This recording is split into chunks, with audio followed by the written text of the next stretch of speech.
4 महीने हो गए, ध्रुव जी बोले भगवान आ ही नहीं रहे, अभी रुक जाओ, मैं ऐसा करूंगा अब तपस्या कि भगवान को आना ही पड़ेगा। अपनी एक चरण को ऊपर उठा लिया, केवल एक चरण के अंगुष्ठ पर खड़े हैं, दाहिने अंग के दाहिने चरण के अंगूठे के ऊपर खड़े हैं, बाएं चरण के पैर को अपने दाएं चरण के घुटने पर रख दिया, मतलब इस प्रकार खड़े हो। अब खड़े हो कैसे बताएं हम, खड़े हो गए, ऊर्ध्व बाहु दोनों भुजाओं को आकाश की ओर किया है और अपने मुखमंडल को सूर्य की ओर देखते हुए ध्रुव जी महाराज ने केवल एक बार श्वास को भीतर लिया और श्वास लेकर के फिर निकाला ही नहीं श्वास को। बोले अब ना कुछ खाऊंगा, ना कुछ पीऊंगा, ना श्वास लूंगा, भगवान को आना पड़ेगा। और जैसे ही भजन करना शुरू किया, ध्रुव जी के भजन के प्रताप से उनमें से एक दिव्य तेज प्रकट होने लगा, जिस तेज से 33 करोड़ देवताओं के हृदय में जलन होने लगी, घबराने लगे सब। त्राही माम करते हुए 33 करोड़ देवता ब्रह्मा जी के पास गए। ब्रह्मा जी बोले रुको, हम अभी भगवान से प्रार्थना करते हैं। ब्रह्मा जी दौड़े दौड़े भगवान के पास गए, बोले प्रभु अब विलंब मत कीजिए, आप ध्रुव जैसे इस बालक को दर्शन देने के लिए जाइए, नहीं तो प्रलय आ जाएगा।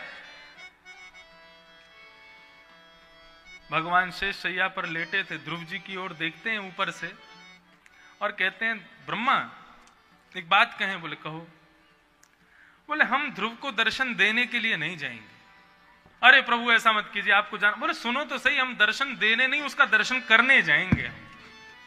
अरे भैया ऐसा तपोनिष्ठ दिव्य भक्त हमको पहली बार मिला है, इसको दर्शन देंगे नहीं, हम उसका दर्शन करने जाएंगे।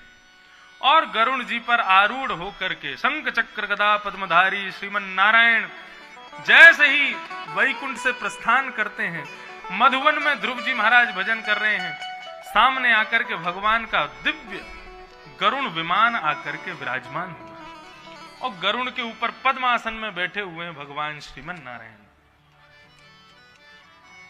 गरुण जी भगवान को देख रहे हैं, भगवान गरुण जी को देख रहे हैं। बोले क्या हो गया? बोले हम जिसको दर्शन देने आए हैं या जिसका दर्शन करने आए हैं वो तो आंख खोल के देख ही नहीं रहा है। भगवान ने ऐसे चुटकी बजाई, जैसे ही चुटकी बजाई तो जो स्वरूप ध्रुव जी को अपने हृदय में दिख रहा था वो स्वरूप अंतर ध्यान हो गया। जैसे अंतर ध्यान हुआ, व्याकुल होकर के ध्रुव जी ने अपने नेत्र खोले, हे नाथ कहां हो? जैसे ही नेत्र खोले हैं तो सामने गरुण के ऊपर शंख चक्र गदा पद्मधारी श्रीमन नारायण विराज रहे। ध्रुव जी ने हाथ जोड़ करके पहले तो दंडवत प्रणाम किया और दंडवत प्रणाम करके देखूं नंद कुमार नयन भर, देखूं नंद कुमार नयन भर, देखूं नंद कुमार। अपनी आंखों में भर करके देख रहे हैं ध्रुव जी ठाकुर जी को।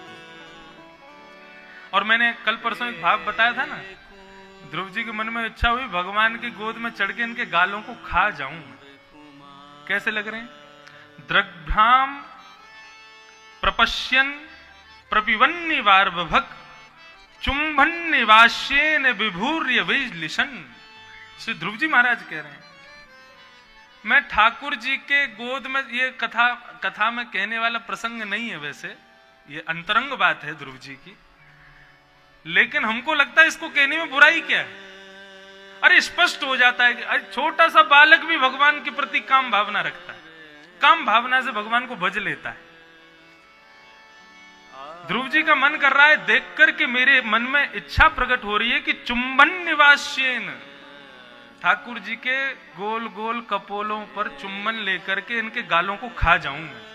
इतने प्यारे लग रहे हैं। लेकिन ध्रुव जी मर्यादा का ध्यान रखते, नहीं अभी नहीं करेंगे। भगवान ध्रुव जी को देख करके समझ तो रहे हैं इसके मन में इच्छा क्या चल रही है। भगवान इशारा करते हैं क्या चल रहा है मन में ध्रुव? ध्रुव जी कहते हैं कुछ नहीं प्रभु। तो बोल फिर कुछ स्तुति करो हमारी। बोले हमसे बोलना ही नहीं आता, हमको साधारण भाषा आती है, लच्छेदार वाणी हमारी है नहीं, कभी विद्यालय पढ़ने गए नहीं, कुछ आता जाता है नहीं। भगवान बोले इधर आओ। ध्रुव पास में गए तो भगवान ने अपने एक भुजा का शंख ध्रुव जी के गाल से लगाया। स्पर्श बालम कृपया कपोलो। श्रीमद् भागवत आज्ञा करती हैं, जब तक बालक 9 वर्ष का ना हो जाए तब तक माता पिता को चाहिए अपने घर में शंख तो होना ही चाहिए, शंख का रोज बालक के गाल से स्पर्श कराओ, बजाओ नहीं, केवल स्पर्श करवाओ। फिर उसको स्कूल भेजो, जहां जाना वहां भेजो, रोज का ये नियम बनाइए, बालक के गाल से स्पर्श कराइए शंख का। शंख ज्ञानवर्धक होता है। शंख का स्पर्श रोज बालक के गाल से कराया जाए तो उसका परिणाम यह होता है कि बालक जीवन में कभी भी एक बार अध्ययन करने के बाद में अपने पढ़े हुए विषय को कभी भूलेगा नहीं। जो उसने पढ़ लिया उसको याद रहेगा, उसकी बुद्धि तीव्र हो जाएगी। तो शंख का स्पर्श करा, और जब 9 वर्ष का बालक हो जाए, 10 वर्ष का हो जाए, तो फिर धीरे धीरे शंख बजवाना चाहिए। मनुस्मृति कहती है घर में लक्ष्मी कब आती है, घर में भगवान कब आते हैं? उस घर में भगवान आते हैं जिस घर में प्रातःकाल सूर्य उदय होते ही शंख का नाद किया जाता है। शंख जरूर होना चाहिए घर में। 14 रत्न निकले थे समुद्र मंथन जब हुआ था, तो सब रत्न बांटे गए, देवताओं को, दैत्यों को, दानवों को, मानवों को 2 रत्न दिए गए थे, शंख और गाय, गौ। गौ तो आजकल कोई सेवा वेवा उसकी कोई करता नहीं, तो शंख ही रख लो। शंख तो होना चाहिए। भगवान ने अपने जैसे शंख का स्पर्श कराया, संपूर्ण वेद वेदांत का ज्ञान हो गया ध्रुव जी महाराज को। भगवान बोले अब स्तुति गाओ ध्रुव जी। तब ध्रुव जी भगवान से, अब ज्ञान मिलते ही सबसे पहली बात भगवान से क्या कहते हैं? प्रभु मुझे आप नहीं चाहिए। भगवान बोले ज्ञान मिलती सबसे पहले हमको छोड़ोगे हैं? बोले नहीं प्रभु, आपको रखना अपने पास या आपके पास रहना, ये दोनों ही बड़े मुश्किल काम। आपको कब तक देख सकते हैं? थोड़ी बहुत देर देखते रहेंगे, देखते देखते देखते अगर हमारी आंखें थक गई और पलक झपक गई, तो फिर पलक झपकने में जो कष्ट होगा ना, वो हम आपको बता नहीं पाएंगे। इसलिए आप मत मिलना हमको। ध्रुव जी तो फिर क्या चाहिए आपको? ध्रुव जी कह रहे हैं, भक्ति मुह प्रवहता त्वयि में प्रसंगो भूयादनंत महता ममलाशनाना येनांजसौल्वणमुरुव्यसनं भवाभ्यं निश्ये भवद्गुण कथा मृतपानमत्त। वचन दीजिए, जो मांगूंगा सो दोगे। भगवान बोले वचन देते हैं, जो मांगोगे सो दोगे। बोले प्रभु मुझे एक व्यसन चाहिए। भवद्गुण कथा मृतपानमत्त। आपकी कथा सुनाने वाले वक्ताओं के प्रति मेरी आसक्ति हो जाए। क्यों? बोले जब वो लोग कथा करते हैं तब उनके मुख से निकलने वाली कथा एक महासागर का रूप धारण कर लेती है, और उस महासागर में गोते लगा करके हम जैसे भक्तों को परमानंद की प्राप्ति होती है, परम सुख की प्राप्ति होती है। प्रभु उस महासागर में डूबने का व्यसन लग जाए, ऐसी कृपा मुझ पर कर दीजिए। हमारी संकीर्ण बुद्धि में कभी ऐसी सोच आ सकती है भगवान से मांगने के लिए? ध्रुव जो मांग रहा है केवल 4.5 वर्ष का बालक, तानपुरा बंद है।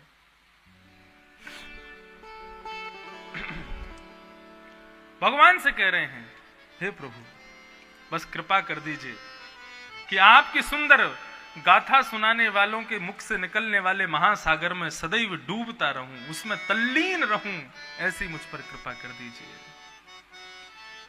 ध्रुव जी महाराज की इस भाव को सुनकर के भगवान बड़े प्रसन्न हो गए। ध्रुव जी ने सीधी बात कहें, भगवान को नहीं मांगा, भगवान की कथा को मांगा। भगवान ने कहा ध्रुव अब तुम जाओ 36,000 वर्ष तक राज्य शासन करो। ध्रुव जी ने 36,000 वर्ष तक राज शासन किया, राजा रहे 36,000 वर्ष तक। और 36,000 वर्ष बाद ध्रुव जी वैकुंठ को प्रस्थान करने लगे तो मृत्यु प्रकट हो गई। मृत्यु ने कहा कि महाराज मृत्यु लोग छोड़ के जाओगे तो मुझे अपनाना पड़ेगा। ध्रुव जी बोले तुम नीचे झुको। मृत्यु जैसे ही नीचे झुकी तो ध्रुव जी उसके सिर पर चरण रख करके और सीधे वैकुंठ विमान में बैठ करके वैकुंठ को प्रस्थान कर गए। बोलो भक्तवत्सल भगवान की जय। ध्रुव जी ने इस प्रकार स्तुति गाते हुए भगवान का खूब स्तवन किया। ध्रुव जी महाराज ने भगवान की स्तुति गाई। स्तुति गा करके भगवान ने 36,000 वर्ष तक राज्य करो ध्रुव जी को आज्ञा की। बंधुओं, ध्रुव जी की तपस्या जैसे ही पूरी हुई भगवान ने उनको दर्शन दिया। इस दृश्य को देख करके बड़े बड़े तपस्वी जो हिमालय पर बैठे थे सब अपने अपने कमंडल लेकर के वहां से निकल पड़े और सबने सोच लिया कि अब हमें भगवत भजन नहीं करना। क्यों? मन में विचार करने लगे कि जब हम लोग 1000 वर्ष तक तपस्या करते हैं तब जाकर के भगवान हमको दर्शन देंगे, और यहां ध्रुव को 5 महीने में दर्शन दे दिया भगवान ने। पक्षपाती हैं भगवान। जब ध्रुव जी के प्रति ऐसी भावना रखते हुए समस्त संत महापुरुष अपने अपने घरों को लौटने लगे, जाने लगे, तब श्री नारद जी महाराज प्रकट हो गए और नारद जी महाराज उन समस्त संतों से कहने लगे कि भैया तुम लोग क्यों अपना अपना कार्य छोड़ करके जा रहे हो यहां से। तब समस्त संतों ने कहा कि महाराज भगवान पक्षपाती हैं, ध्रुव को 5 महीने में मिल गए और हम लोग इतने वर्षों से तपस्या कर रहे हैं, भगवान अभी तक नहीं मिले हमको। तभी नारद जी ने एक नदी की ओर दिखाया और उस नदी में क्या देखते हैं कि बहुत सारी हड्डियां, बहुत सारे मांस, रुधिर वहां तैरने लग जाते हैं। संत पूछने लगे ये सब क्या हो रहा है क्या? तब नारद जी ने बताया कि ये वही ध्रुव है। ना जाने अपने कितने जन्मों में उसने तपस्या की और प्रत्येक तपस्या के करते करते करते करते अपने प्राणों का परित्याग इस नदी में कर देता था। उसी ध्रुव के केवल जीवन के 5 महीने शेष बचे थे भगवत भजन के। वही उत्तानपाद राजा का पुत्र बनकर के आया, 5 महीने की उसकी जो तपस्या बची थी वो उसने पूर्ण कर ली और 5 महीने बाद भगवान ने उसको दर्शन दे दिया। तब संतों को समझ में आया कि हम लोग इतने वर्ष छोटे, 1-2 वर्ष 3-4 वर्ष में ही हमारी हालत खराब हो गई। वास्तव में भगवत दर्शन के लिए तो अनंत जन्मों तक तपस्या करनी पड़ती है, तब जाकर के भगवत दर्शन होता है। श्रीमद् भागवत की कथा सुन रहे हैं और हम कह रहे हैं, इसके लिए भी श्रीमद् भागवत में कहा गया है कि ये एक जन्म में नहीं मिल सकता। कई बार हम लोग बहुत सारे पुण्य के काम करते हैं और उस पुण्य के बदले हमको कुछ नहीं मिलता। हम लोग बहुत पुण्य के कार्य करते आ रहे हैं लेकिन फिर भी जीवन में दुख ही दुख आते जा रहे हैं, संकट ही संकट आते जा रहे हैं। हम लोग सोचते हैं हम इतना अच्छा काम कर रहे हैं फिर हमारे साथ सब बुराई क्यों हो रहा है। ये जो पुण्य है ना ये सब इकट्ठा होता जा रहा है, एक जगह सब सीमित होता जा रहा है। मिलेगा कब? आप कहेंगे आप भागवत के वक्ता हो इसलिए अपनी कथा की ज्यादा बड़ाई करते हो, लेकिन ऐसा नहीं है। आप कथा में जिस दिन आकर के बैठ जाएं और यहां बैठ करके यदि एक भी श्लोक का श्रवण करते हैं तो वो जो पिछले किए हुए पुण्य हैं उन सबके फल के रूप में आपको वो श्लोक सुनने को मिला है। नहीं तो ये सत्संग श्रवण इतना आसान नहीं होता। ध्रुव जी ने भगवान की स्तुति गाई, स्तवन किया। स्तुति करते हुए ध्रुव जी महाराज भगवत धाम को प्रस्थान कर गए। भगवान ने उनके ऊपर कृपा की। इन्हीं ध्रुव जी के वंश में आगे चल करके एक राजा हुए, उनका नाम था अंग, और अंग राजा के पुत्र हुए बैन। ये बैन राजा जो थे बहुत दुष्ट थे, संत महात्माओं पर बड़ा इनका दूषित प्रभाव रहता था। प्रजा के लोगों से इतना कर लेते थे, इतना टैक्स लेते थे कि प्रजा भी इनसे बड़ी परेशान थी। एक दिन सबने मिलकर के सोचा भैया ऐसे राजा से तो हम बिना राजा के अच्छे हैं, और सबने मिलकर के राजा बैन को मार दिया, उसका वध कर दिया। राजा बैन का जैसे ही वध हुआ तो राजा विहीन हो गया। राजा विहीन होते शत्रुओं ने आक्रमण कर दिया। तब सबने सोचा क्या करें, तो मरे हुए बैन के शरीर का घर्षण किया। तब बैन के शरीर के घर्षण से उसमें से उत्पन्न हुए भगवान पृथु। पृथु महाराज का, ये भगवान के अवतार हैं पृथु। पृथु महाराज का अवतार हुआ और पृथु महाराज देखते ही देखते बड़े हो गए और उनको राजा बनाया गया। उनके राज पदवी पर बैठते ही सारे शत्रु वहां से भाग गए। पृथु महाराज से पृथ्वी ने, पहले इसको धरती ही कहा जाता था, धरती ने आकर के प्रार्थना की, हे महाराज आप राजा हैं। धरती पहले केवल पहाड़ों से युक्त हुआ करती थी, समतल जमीन पहले धरती पर नहीं थी। केवल दो वस्तु थी, पहाड़ और समुद्र। जितनी भी वर्षा हुआ करती थी सब बह करके समुद्र में मिल जाता था। पानी लोगों को पीने के लिए मिलता नहीं था, खेती बाड़ी होती नहीं थी। तो दुखित होकर के लोगों ने जाकर के पृथु महाराज से प्रार्थना की कि कहीं पर हमारा पानी रुक सके, आप उसकी व्यवस्था करो। तब पृथु महाराज ने आधी से ज्यादा पृथ्वी को अपने धनुष बाण से समतल बनाया। तब इस धरती को पृथ्वी कहने लगे लोग, क्योंकि पृथु महाराज ने इसको समतल बनाया। खेती बाड़ी किसने शुरू की हमारी धरती पर? पृथु महाराज। पृथु महाराज ने कहा कि भैया लोगों को खाने पीने के लिए भोजन कहां है, पृथ्वी से कहने लगे। तो पृथ्वी ने कहा कि मैं भोजन नहीं उगाऊंगी। क्यों? मैं भोजन उगाती हूं ताकि यज्ञ में उसका उपयोग हो, भगवान के भोग प्रसाद में उसका उपयोग हो। लेकिन लोग केवल अपना पेट भरने के लिए मेरा उपभोग करते हैं, मुझ में बीज डालते हैं, मुझको उपजाऊ बनाते हैं और स्वयं का भोग लगाते हैं, भगवान का भोग भी नहीं लगाते, भगवान के यज्ञ में उसका प्रयोग भी नहीं करते। तब पृथु महाराज ने उसको वचन दिया कि नहीं, तुम चिंता नहीं करो, हम करेंगे तुम्हारे इस काम को। भगवत भजन में, भगवत भोग में और यज्ञ में पृथ्वी के द्वारा उत्पन्न किए हुए व्यंजनों का प्रयोग किया जाएगा। तब पृथ्वी ने अपने आप को उपजाऊ बनाया। अच्छा, आपको पता भागवत में यह भी लिखा है, पृथु महाराज ने ये देखा कि मांसाहार किसको करना चाहिए और शाकाहार किसको करना चाहिए। तो पृथु महाराज जो थे, रिसर्च की इन्होंने, ये ऋषि थे, भगवान के अवतार थे।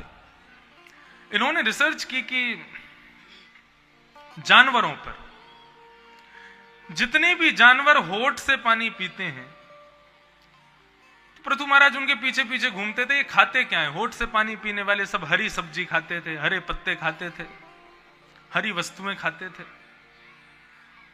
तो पृथु महाराज समझ गए कि होठ से पानी जो पीते हैं जानवर, ये सब मांसाहार नहीं खाते। और तभी पृथु महाराज ने देखा जीभ से पानी पीने वाले जानवरों को, और जो जीभ से पानी पीते हैं उनके पीछे पीछे जब गए तो वो क्या खाते हैं? वो मांस भक्षण करते हैं, मांस आदि का सेवन करते हैं। तब पृथु महाराज ने विचार किया, अपनी प्रजा से कहा, हम इंसान हैं, हम कहां से पानी पीते हैं? होठ से पानी पीते हैं। तो बोले कि मांसाहार मानव के लिए नहीं बना है, मानव को मांसाहार नहीं करना चाहिए, मानव के लिए शाकाहार है, और उस शाकाहार के लिए पृथ्वी उपजाऊ बनाई जाएगी, पृथ्वी पर खेती बाड़ी की जाएगी। सब पृथु महाराज ने शुरू किया। तब से इस धरती को पृथ्वी कहने लगे लोग। पृथु महाराज ने 100 अश्वमेध यज्ञ किए। 100 अश्वमेध यज्ञ होने के बाद भगवान प्रकट हो गए। भगवान ने प्रकट होकर के कहा कि वरदान मांगो, क्या चाहिए? तब पृथु महाराज ने ऐसा विलक्षण वरदान मांगा जो किसी ने नहीं मांगा आज तक। क्या कहते हैं? बोले, प्रभु आपकी कथा सुनने के लिए 2 कान बहुत कम हैं, ऐसी कृपा कर दीजिए मेरे प्रत्येक रों में कान प्रकट हो जाएं और मैं प्रत्येक रों से आपकी कथा सुनूं। ऐसी कृपा मुझ पर कर दीजिए। मेरे पूज्य नाना जी एक पद मुझको सुनाया करते थे, आसावरी, बहुत सुंदर पद। ब्रज की कई गोपियां वो यमुना जल भरने के लिए जाती हैं, और यमुना के उस पार ठाकुर जी अपनी गैया चरा रहे हैं, और गैया चराते चराते ठाकुर जी कहीं दूर निकल जाते हैं। तो ठाकुर जी के जितने सखा हैं वो घर वापस चलने के लिए ठाकुर जी को आवाज लगाते हैं, और जैसे ही आवाज लगाते हैं कान्हा, कन्हैया, अरे कन्हैया सुन तो सही, अरे लाला, गोपाल, गोविंद, जो भी ठाकुर जी के नाम, उस नाम की ध्वनि को जब इस पार यमुना जल भर रही गोपी सुनती है तो रोम रोम कंपायमान हो जाता है। कृष्ण नाम सुनते, जल की मटकी को सिर पर रखती है, लेकिन कृष्ण नाम बार बार उसके हृदय में इस प्रकार, इस भांति अपना प्रभाव छोड़ता है कि सुध बुध खो बैठती है, चक्कर आने लगते हैं, मटकी गिर जाती है और एक जमीन पर जाकर के गिर पड़ती है। तब दूसरी गोपी उसको होश में लाती है, होश में लाकर के पूछती तेरी स्थिति कैसे हुई है? तब वो गोपी ये पद गाती है, हमारे पूज्य नाना जी सुनाते थे, कृष्ण नाम जपते सुनो रियाली, कृष्ण नाम जपते सुनो रियाली, भूली री भवन में तो बावरी भई रे, कृष्ण नाम जपते सुनो रियाली। गोपी बोली तो तू अपनी कानों में कुछ भर लिया कर, तुझको कृष्ण नाम सुनाई नहीं देगा। कानों में रुई डाल लिया कर, कानों में कपड़ा घुसा लिया कर, ऐसे बंद कर लिया कर, नहीं सुनाई देगा कृष्ण नाम। रोज ऐसे ही मूर्छित होकर के गिर जाती है। तब वो गोपी मुस्कुराती है, बोले तुझे क्या लगता है मैं कानों से सुनती हूं? रोम रोम हूं मैं तो श्रवण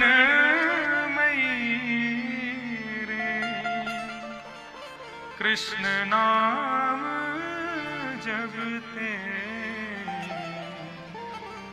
सुनो रियाली।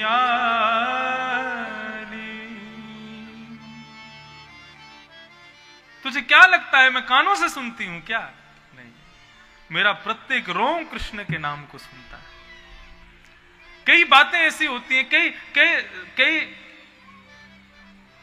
विचार ऐसे प्रकट किए जाते हैं कथा में, जिसको कहने में मेरे भी और सुनने में आपके भी रोम खड़े हो जाते हैं। उस समय ये प्रत्येक रोम श्रवण करता है और श्रवण करके आनंदित होता है, इसलिए खड़ा हो जाता है। ये भी श्रवण करते हैं। जो बात हमारे लिए श्रेष्ठ हो, जो बात हमारे लिए उचित हो, जो हमारे लिए हो, ऐसी वस्तु का स्पर्श हो, ऐसी बात का स्पर्श हो तो रोम खड़ा हो जाता है। ये भी श्रवण करते हैं। पृथु महाराज कहते हैं भगवान से, मुझे दोनों कानों दो कान मेरे लिए बहुत कम है आपकी कथा सुनने के लिए, ऐसी कृपा कर दो मैं प्रत्येक रों से आपकी कथा सुनता रहूं। भगवान ने कृपा की और पृथु महाराज इस प्रकार पृथ्वी की पुनः स्थापना करते हुए श्री वैकुंठ धाम को प्रस्थान कर गए।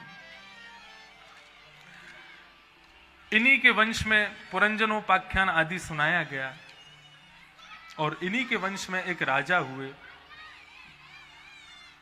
जिनका नाम है भरत, जिनकी वजह से हमारे देश को भारत कहा गया। ऋषभदेव भगवान के पुत्र हैं जिनका नाम है भरत। ऋषभदेव भगवान का मंगलमय चरित्र सुनाया गया।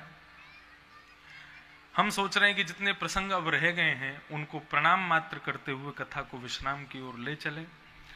तो ऋषभदेव भगवान को हम प्रणाम करते हैं, उनके पुत्र भरत हुए, भरत जी को प्रणाम। यही भरत अपने तीसरे जन्म में जड़ भरत बन करके आए। बड़ा विलक्षण चरित्र है, क्या कहें कैसे कहें, बहुत समय लग जाएगा। जड़ भरत जी महाराज, भरत जी अपने कुल खानदान को छोड़ करके वन में चले गए भजन करने के लिए, लेकिन वन में जाकर के हिरण के बच्चे में आसक्त हो गए। अपनी पत्नी में आसक्त नहीं हुए, अपने बच्चों में आसक्त नहीं हुए, अपने वैभव में आसक्त नहीं, एक हिरण के बच्चे में आसक्त हो गए। और इतनी आसक्ति हो गई उस बालक में कि अंतिम क्षण में भी अब कुछ और स्मरण नहीं आता, उस बालक का स्मरण करते करते करते प्राण निकले तो अगले जन्म में वही बन गए। बंधुओं, प्रेम सबसे करो, आसक्ति किसी से मत करो। जीव हैं, जंतु हैं, सबसे प्रेम करो, मानव है सबसे प्रेम करो, लेकिन आसक्ति, ये आसक्ति आपके अगले जन्म की तैयारी करेगी। जिसमें आसक्ति हो अगले जन्म में तुम भी वही बन जाओगे। फिर हमने कहा ना, एक दिन पिताजी कहते हैं कथा में, जो लोग कुत्ते पालते हैं घर में वो अगले जन्म की तैयारी करते हैं अपनी, वो भी वही बनने वाले हैं। क्योंकि 24 घंटा वही दिखता है, उसी का स्मरण बना रहता है, वही चलता रहता है दिमाग में, उसने खाया कि नहीं, उसने वो सोया कि नहीं, वो उठा कि नहीं। इतनी आसक्ति मत करो, प्रेम करो, आसक्ति नहीं। तो इस प्रकार भरत जी हिरण बन गए। हिरण बनकर के बड़े दुखी हुए, अरे राम राम राम, मानव शरीर मिला था, मैंने कितना गलत किया, गवा दिया उसको। हिरण बनकर के उन्होंने आत्महत्या कर ली। एक ब्राह्मण बालक को देखते हुए नदी में कूद गए। उस ब्राह्मण बालक को देखते हुए कूदे थे, तो अंत में जो सोचते हैं वो मिलता है। तो अगले जन्म में भरत जी फिर से एक इंसान बने। और अब की बार इन्होंने क्या विचार किया, बोले मैं बोलूंगा ही नहीं, कुछ नहीं बोलूंगा, केवल अपना कल्याण करने के लिए मैंने जन्म लिया है। इनको याद था अपने पूर्व जन्म का सब कुछ। इनके पिताजी एक बहुत बड़े विद्वान थे, वो इनको सिखाते थे, बेटा गायत्री मंत्र बोलो। तो गायत्री का ओम शब्द भी 6 महीने में याद करके सुनाया। रोज भूल जाते और एक दिन ऐसा ओम भी भूल गए। तब इनका नाम रख दिया जड़ भरत। जड़ कहते हैं मूर्ख को, जिसकी बुद्धि जड़ है उसको मूर्ख कहा जाता है। तो एक प्रकार से मूर्ख को समाधिस्थ भाषा में और श्रेष्ठ भाषा में जड़ कहा जाता है। तो जड़ भरत बोले किसी काम का नहीं। घर के लोग उनको कोई काम दे भी देते थे तो काम बिगाड़ देते थे। एक दिन उनके भाइयों ने खेत में भेज दिया, बोले बेटा जाकर के सब देखो, कोई जीव जंतु वहां आ नहीं जावे, कोई पशु पक्षी आकर के वहां खेत उजाड़ नहीं देवे। खेत में जाकर के और इन्होंने गेट खोल दिए और बाहर घूम रही गाय वाय पकड़ करके और खेत में घुसा दिए। पक्षियों को बार बार ऐसे ले ले करके बुलाने लगे, राम जी की चिड़िया, राम जी का खेत खाओ मेरे प्यारे भर भर पेट। सारा खेत बर्बाद करवा दिया। ऐसे थे जड़ भरत जी। अच्छा, जड़ भरत जी के प्रसंग में एक बड़ा सुंदर भाव आता है। जो लोग मोटे हो जाते हैं उनको ये सुन के बड़ा अच्छा लगेगा, इसलिए मैं सुना देता हूं। जड़ भरत जी को भोजन में क्या मिलता था? जितना भी भोजन उनके परिवार के लोग खा लेते थे, उसके बाद में जो झूठा बचता था, जला हुआ बचता था, वो भोजन भरत जी को दिया जाता था। लेकिन भरत जी का शरीर कैसा था? तब बताते हैं जब भरत जी दूर से चलते हुए आते थे तो मानो ऐसा लगता था साक्षात भीमसेन आ रहा हो, इतना विशाल का शरीर था। तो यहां पर परीक्षित जी महाराज ने सुखदेव जी से प्रश्न किया कि प्रभु जब भरत जी को कुछ खाने को मिलता ही नहीं था तो वो इतने स्थूल कैसे हो गए, इतने मोटे कैसे हो गए? तब उन्होंने एक बड़ी सुंदर बात बताई कि अतिशय भोजन का सेवन करने से कोई व्यक्ति मोटापे को प्राप्त होता है, ऐसा नहीं है। तो ऐसा क्या होता है जिसकी वजह से व्यक्ति के भीतर स्थूलता व्याप्त हो जाती है और उसके अंदर ये मोटापा आ जाता है?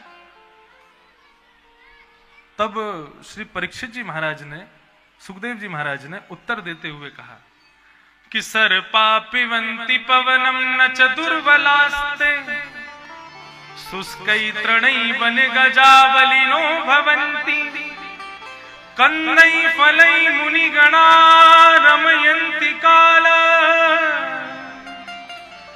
संतोष एव पुरुष परमं निदानम्। सर्पा पिबन्ति पवनम न चतुर्बलास्ते। सर्प, कौन सा सर्प? अजगर। अजगर आपको पता है भोजन कैसे करता है? भोजन को मुख में लेता है, अपनी पीछे तक ले जाता है और फिर उस भोजन को निकाल देता है, उगल देता है। उसके बाद क्या करता है, मुंह खोल के पड़ा रहता है, हवा उसके मुख में जाती है, उसी से उसका पेट भरता है। हवा पी करके ही वो संतुष्ट रहता है। सर्पा पिबंति पवनम न च दुर्बलास्ते, शुष्कई तृणई वन गजा बलिनो भवंती। शुष्क तृण खा करके गजेंद्र यानी कि हाथी इतना बलवान होता है। हाथी क्या खाता है, शुष्क तृण खाता है, गन्ने खाता है, पत्ते खाता है, फिर भी कितना बलवान होता है। उससे ज्यादा बल किसी में नहीं होता। कंदई फलई मुनिगणा रमयंती काल, कंद मूल फल खाने वाले, महीने में रोज एकादशी करने वाले संत महापुरुषों के पेट देखो कैसे बड़े बड़े होते हैं। आए दिन तो व्रत करते हैं, खाने पीने का कोई ठिकाना नहीं होता उनका। फल आदि खा करके ज्यादा, फलाहारी बाबा लोग कहते हैं, फलाहारी बाबा है वो, उनको देखो ये मोटा पेट लेके चलते हैं। इतना कहां से हो गया भाई। कंदई मुनई फल कंदई फलई मुनि गणा रमयंती काल। वास्तव में ये जो शरीर का स्थूल होना है ये कैसे होता है। बोले संतोष एव पुरुषः परमं निदानम्।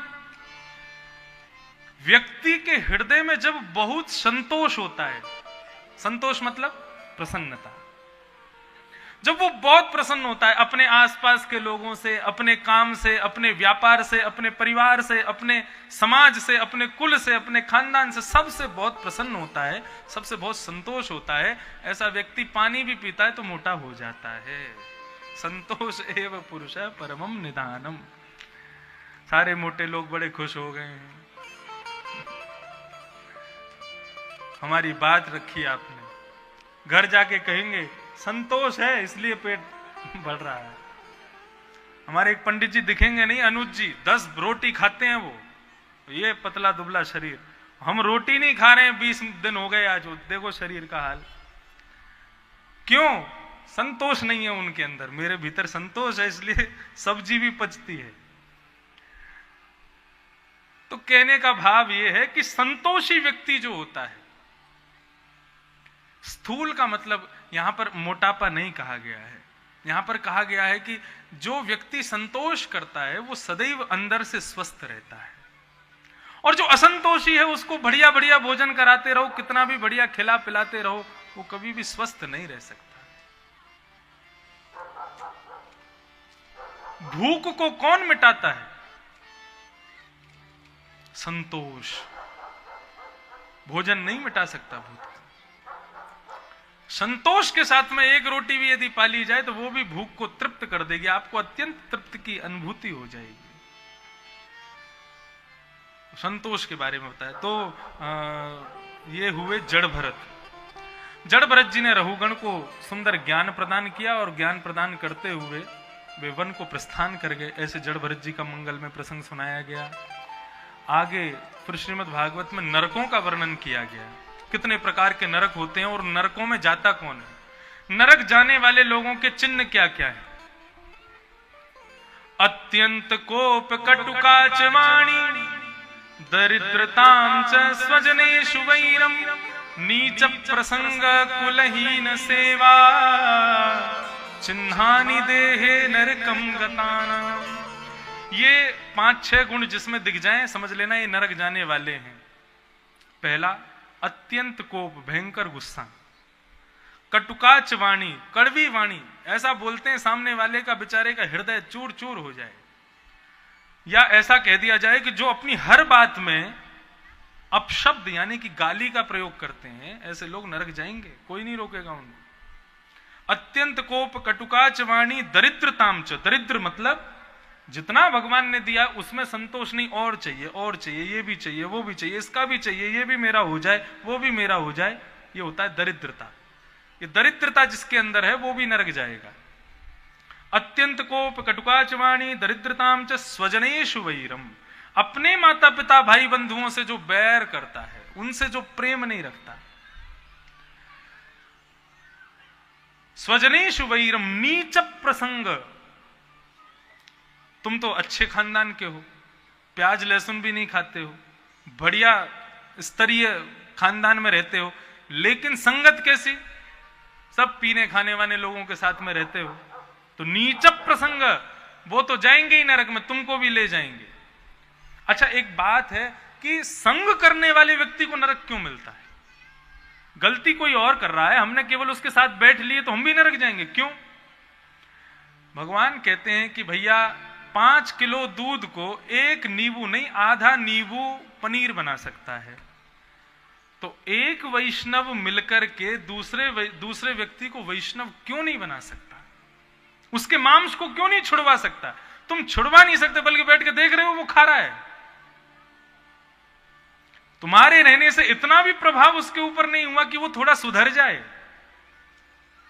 तो आपको उस परिणाम से नरक जाना पड़ेगा कि तुमने एक दूषित व्यक्ति का संग किया और संग रह करके भी उसको सुधार नहीं पाए कभी, इसलिए तुमको भी नरक जाना पड़ेगा। तो नीच प्रसंग कुलहीन सेवा, जो कुल से विहीन लोग हैं, कुल से हीन है, ऐसे की सेवा करने वाला। चिन्हानि देहे नरकम गतानाम, ये नरक जाने वाले लोगों के चिन्ह है।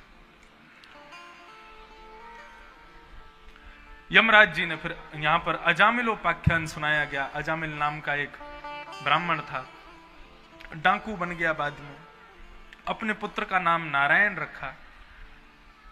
नारायण रखते ही अंतिम समय में यम के दूत जब ले जाने के लिए आए तो अपने पुत्र को पुकारने लगा, नारायण नारायण नारायण। तो इतने में ही विष्णु दूत प्रकट हो गए और यम के दूतों से कहा कि तुम इसको पकड़ के ले जा नहीं सकते। बोले महाराज घनघोर पापी है। बोले पापी कितना भी हो, लेकिन भगवान का नाम गा रहा है अंतिम समय में। बोले भगवान का नाम नहीं गा रहा, वो अपने बेटा नारायण को बुला रहा है। बोले कुछ भी हो, नाम तो भगवान का है, तुम अब इसको नहीं ले जा सकते। इस प्रकार अंत में नारायण नाम कहने की कितनी बड़ी, अंत में भगवत नाम कहने की कितनी बड़ी श्रेष्ठता है, ये बताई गई। इस प्रकार से समस्त प्रसंग कहे गए। आगे श्रीमद् भागवत में नारायण कवच की स्थापना कैसे हुई वो बताया गया। भगवान का एक असुर भक्त है, इसका नाम है वृत्रासुर। वृत्रासुर ने भगवान की स्तुति गाई, भगवान प्रसन्न हो गए। वृत्रासुर की स्तुति बहुत सुंदर है, हम थोड़ा सा सुन लें, इसके बाद कथा को विराम देंगे। वृत्रासुर भगवान की स्तुति गाता है। एक असुर है वृत्रासुर, लेकिन यज्ञ से प्रकट हुआ है, इसलिए इसके अंदर भगवत भक्ति है। इंद्र ने वृत्रासुर के बड़े भाई विश्वरूप का वध किया था, जिसकी वजह से विश्वरूप के पिताजी ने अपने पुत्र की मरने की बदला लेने के लिए उन्होंने यज्ञ से एक बेटा उत्पन्न किया। लेकिन जिस मंत्र का उच्चारण वो कर रहे थे, उस मंत्र में एक मात्रा की गलती होने के कारण इंद्र का शत्रु पैदा हो, इंद्र को मारने वाला हो, ये कह करके वो यज्ञ कर रहे थे। लेकिन इंद्र का शत्रु हो, इंद्र से मरने वाला बेटा हो, ऐसा बेटा प्रकट हो गया। उसका नाम हुआ वृत्रासुर। वृत्रासुर ने जन्म लिया, जन्म लेते ही विशाल हो गया, देवताओं को मार मार के भगा दिया उसने स्वर्ग से। देवता सब दौड़े दौड़े भगवान के पास गए, बोले कि हमको बचाओ। भगवान बोले इससे नहीं बचा सकता मैं, ये मेरा अंश है, यज्ञ से प्रकट हुआ है, तो ये कैसे मरेगा? बोले दधीच मुनि के पास चले जाओ, यदि वो अपनी हड्डी दे दें तो उनकी हड्डी से वज्र बना देना, उस वज्र से इसका वध करोगे, ये मर जाएगा। दधीच मुनि ध्यानस्थ बैठे थे, 33 करोड़ देवता सामने खड़े हो गए। दधीच मुनि बोले क्या कर सकते हैं हम तुम्हारे लिए? देवता कैसे कहें क्या चाहिए? बोले आपकी हड्डियां चाहिए। दधीच मुनि बोले सीधे बोलो हम पधार ही जाएं तभी मिलेंगी हमारी हड्डियां। बोले हाँ प्रभु यही करना पड़ेगा। तो दधीच मुनि ने अपने संपूर्ण अंग की अस्थियां, हड्डियां देवताओं को दे दी और देवताओं ने उससे वज्र बनाए, वज्र से वृत्रासुर को मारने के लिए।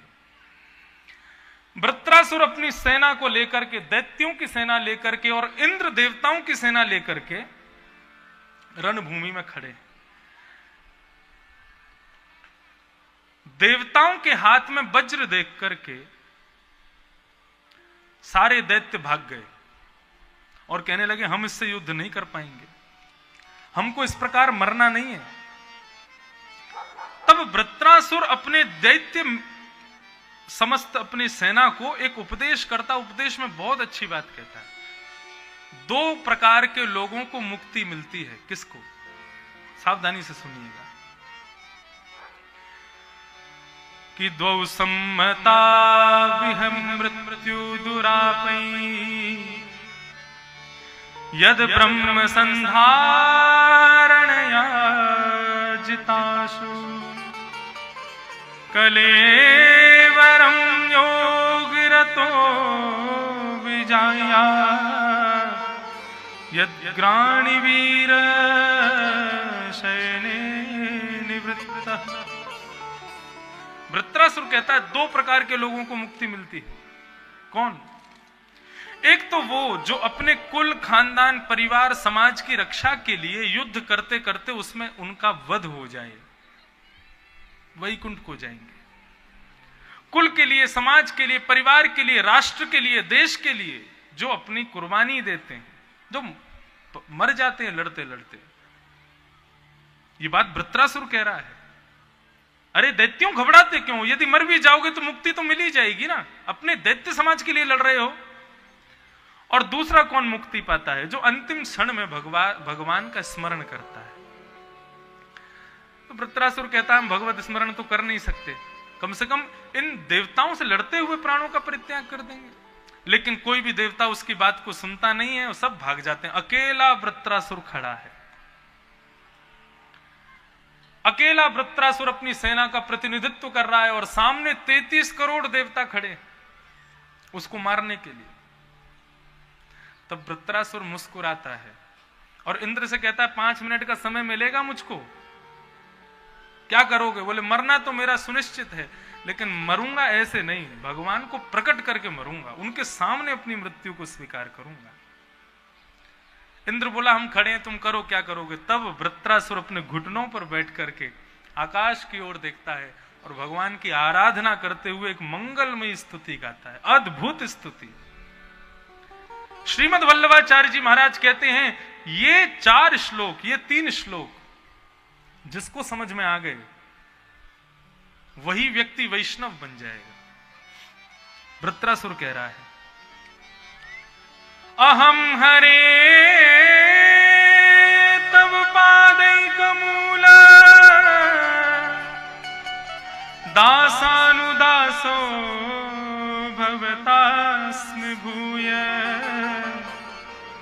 मनस्मरेता सुपतिर्गुणांस्ते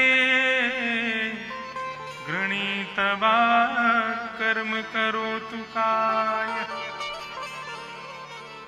हे प्रभु, मुझे आपसे कुछ मांगना है। भगवान कहते मांगो। मेरे जीवन में कभी आप आइएगा मत, मुझे आपका दर्शन कभी ना हो, ऐसी कृपा कर दो मेरे पे। भगवान बोले तुम ये सब भक्तों को हो क्या गया है? सब कहते हैं मुझसे दूर होना है, सबको मुझसे दूर होना है, तुम चाहते क्या हो फिर? बोले दासानुदासो भवतास्मि भूय। बोले मुझे आप नहीं चाहिए, आपके चरणों के जो दास हैं, उन दासों के चरणों के जो दास हैं, उन दासों के जो चरणों के दास हैं, उनका मुझको दास बना दीजिए, ऐसी कृपा कर दीजिए। भगवान बोले इसके पीछे लॉजिक क्या है तुम्हारा? इतना लंबा, इतनी दूरी मुझसे क्यों बनाना चाहते हो? तो वृत्रासुर कहता है बहुत सुंदर बात, ननाक पृष्ठम न च पारमेष्ठम न सार्वभौमम न रसाधिपत्यम न योग सिद्धिम पुनर्भवम वा वांछन्ति समंजसत्वा विरह्य कांक्षे। ऐसा अद्भुत प्रसंग है वृत्रासुर का। वृत्रासुर भगवान से कहता है मुझे आपका मिलन नहीं चाहिए। क्यों नहीं चाहिए? बोले क्योंकि मिलन में आनंद नहीं है। तो भगवान कहते हैं क्या चाहिए? बोले विरह्य कांक्षे, आपका विरह मुझको प्राप्त हो जाए, आपसे मैं दूर हो जाऊं और आपसे दूर होकर के आपको याद करते करते तड़पता रहूं, ऐसी कृपा मुझ पर कर दीजिए। मुझे आपसे नहीं मिलना है। आपसे मिलने, प्रेमी से मिलने में आनंद है, लेकिन प्रेमी को याद करने में जो सुख है वो मिलने में भी नहीं है। प्रेमी का स्मरण करने में जो सुख है वो प्रेमी से मिलने में नहीं है। वृत्रासुर वही कह रहा है मुझे आपका स्मरण करना है, आपको याद करना है, आपके लिए तड़पना है, आपको पाना नहीं है। भगवान बोले कैसा विरह चाहिए, अपनी विरह की पराकाष्ठा बता सकते हो वृत्रासुर, कितना विरह चाहिए? तो वृत्रासुर कहता है मेरा विरह देखना चाहेंगे, कितना विरह चाहता हूं, कितना तड़पना चाहता हूं आपके लिए। कि अजात पक्ष इव मातरम खग स्तन्यम यथा वत्सतराच्छुधार्था प्रियं प्रियैव व्युषितं विषण्णा मनोरविंदाक्षुद्र दीक्षते त्वाम्। एक अजात पक्षी जिसके अभी पंख नहीं निकले हैं,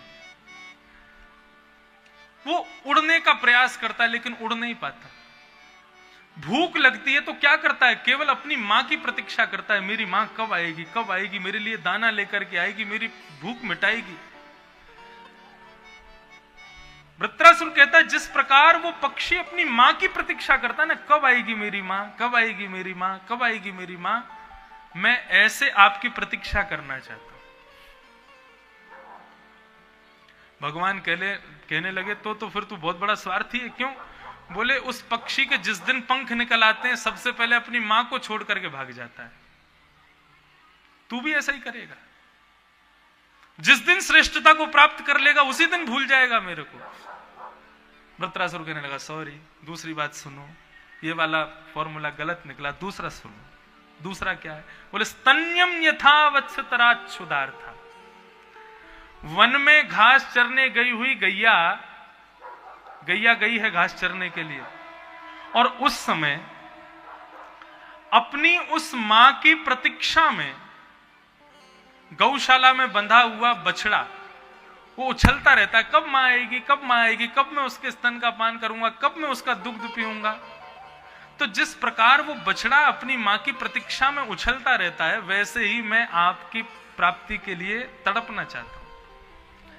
भगवान बोले जैसे ही उस बछड़े का पेट भर जाता है तो मां के स्तनों में ही मुख जोर से मार करके भाग जाता है, तू भी ऐसा ही करेगा। अच्छा, एक ये बात छोड़ो, तीसरी बात सुनो।